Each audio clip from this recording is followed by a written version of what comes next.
Stress and the Body by Jill Allen for College for America. Stress can be defined as a state of mental tension or worry. Stressors can include work, relationships, and financial concerns, just to name a few. Left unchecked, stress can kill. Stress has 3 levels of intensity, each of which can be independent of each other, but can compound upon each other as well. These levels include general alarm. In this one, you'll feel worry, perspiration, or resistance, which is the fight or flight response, or exhaustion, which can cause fatigue. Each intensity has a negative physical effect, which can cause damage to the body. General alarm releases cortisol, which is a hormone that can cause weight increase. Resistance increases glucose levels and blood pressure. And exhaustion, it increases blood sugar and eventually can cause organ failure. Because of the negative effects of stress on the body, it's important for a person to manage their stress levels. Not managing stress can lead to a wide variety of health issues, ranging from diabetes to heart attack and eventually to death. As we look forward, some important terms whose foundation should be included in a successful approach to managing stress include optimism, always looking at the glass half full, to approach a problem with an open mind, with a view toward a positive outcome or success.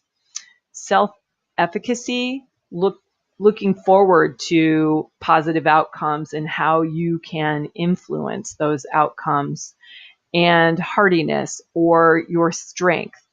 Some people might say having broad shoulders to carry that weight, the ability to deal with difficult situations.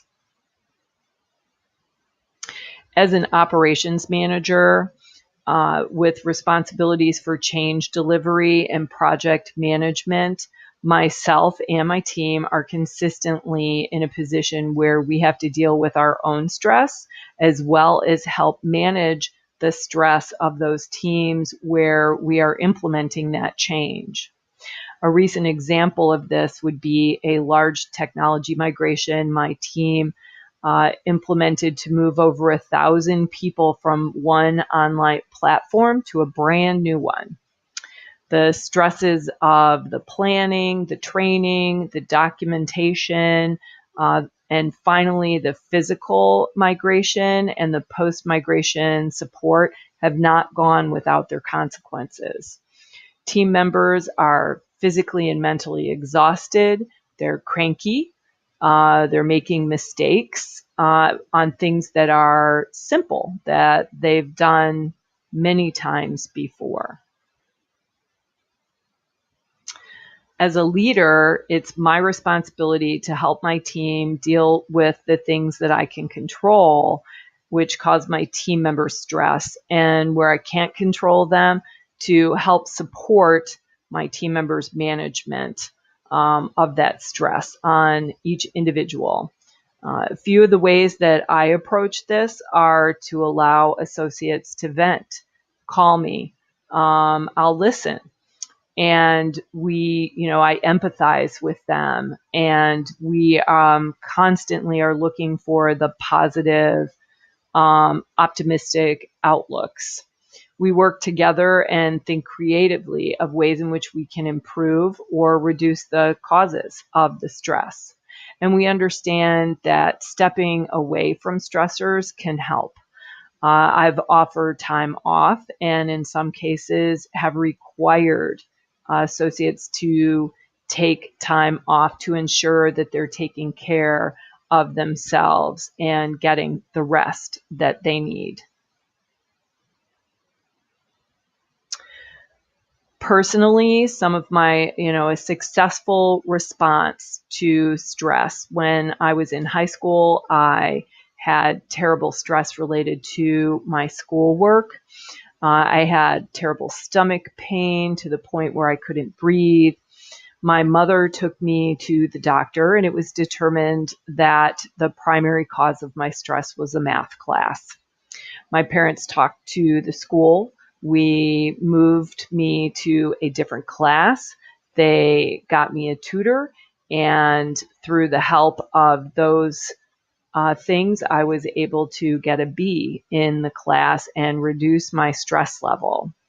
I've noticed some of these similar stress responses in my own daughter and have opened up conversation with her to discuss different options and do what I can. I can't do her homework for her, but to help remove some of the other stressors that may be compounding the school issues. And this strategy has worked well for her. Poor responses to stress. As a young adult, I was not very good at managing my money. I had a good job, but I like to have more fun than I like to pay my bills. And over time, this caught up with me in a car payment as well as a credit card. And these things went to a collection agency. Every time the phone would ring at my house, I would break into a sweat, which would be the alarm, general alarm response, thinking that it might be a collection agency on the phone. And when they did finally get a hold of me, I would become angry and belligerent with them, that fight or flight response, the resistance response.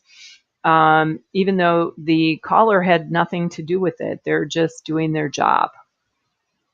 This approach only made things worse. And at some point later in life, a year or two later, I did end up resolving that debt and felt much better afterwards. Avoidance is a very poor way of dealing with stress. Avoidance of paying your debt can increase your stress level significantly. Finally, over time, I've learned to manage my stress better. However, I still have the occasional symptoms such as an angry outburst, an upset stomach, lack of focus, trouble sleeping. I've began to manage my stressors better by most importantly acknowledging that I can't control everything, and those things that are out of my control, I have to just let that go. I'm taking Tai Chi. I spend more time just relaxing with my family. I've built a patio in the backyard where we spend many afternoons just relaxing and having fun. Interestingly, I didn't intend to reduce my stress by doing some of these things, but I've found that they just naturally did reduce my stress. And after reviewing the materials for this presentation, I found that it seems that my mind knew what my body needed to protect itself, and I just did these things without thinking of them. It's amazing how your body can take care of itself. Thank you.